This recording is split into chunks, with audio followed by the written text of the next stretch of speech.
बुद्ध के समय में उनके बढ़ते प्रभाव और लोकप्रियता ने अन्य आध्यात्मिक नेताओं और विरोधियों के बीच ईर्ष्या पैदा कर दी थी। ऐसा ही एक प्रतिद्वंद्वी देवदत्त था, जो बुद्ध का चचेरा भाई और शिष्य था, जो ईर्ष्या के कारण उनके खिलाफ हो गया था। देवदत्त बुद्ध को मारकर उनके संघ मठवासी समुदाय पर कब्जा करना चाहता था।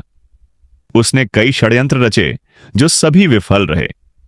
अपने अंतिम प्रयास के रूप में उसने राजा अजातशत्रु से संपर्क किया और उन्हें नलगिरी नामक एक भयंकर हाथी, जिसे धनपाल के नाम से भी जाना जाता है, को उस गली में छोड़ने के लिए मना लिया जहां बुद्ध चल रहे थे। नलगिरी एक हिंसक और खतरनाक हाथी था, जो अपने क्रोध और शक्ति के लिए जाना जाता था। देवदत्त ने यह सुनिश्चित किया कि नलगिरी को शराब पिलाई जाए ताकि उसका क्रोध बढ़े और फिर उसे राजगृह, आधुनिक राजगीर के बाजार में छोड़ दिया जाए।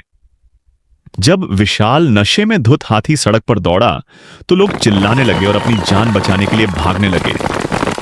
भिक्षुओं और नगरवासियों ने बुद्ध को चेतावनी दी कि वे आगे न बढ़ें, क्योंकि उन्हें उनकी सुरक्षा का डर था।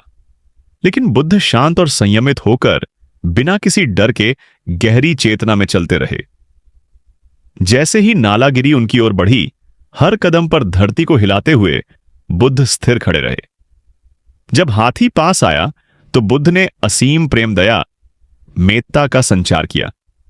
उन्होंने मेत्ता भावना, शुद्ध प्रेम और करुणा की एक शक्तिशाली लहर को सीधे क्रोधित जानवर की ओर प्रक्षेपित किया। चमत्कारिक रूप से हाथी धीमा हो गया, फिर रुक गया। बुद्ध की शांत और प्रेमपूर्ण उपस्थिति के प्रभाव में उसका क्रोध पिघल गया। नालागिरी ने बुद्ध के सामने सिर झुकाया और धीरे से उनके पैर छुए। एक बार क्रोधित हाथी बुद्ध की करुणा से पूरी तरह से बदल गया था। लोग आश्चर्यचकित थे।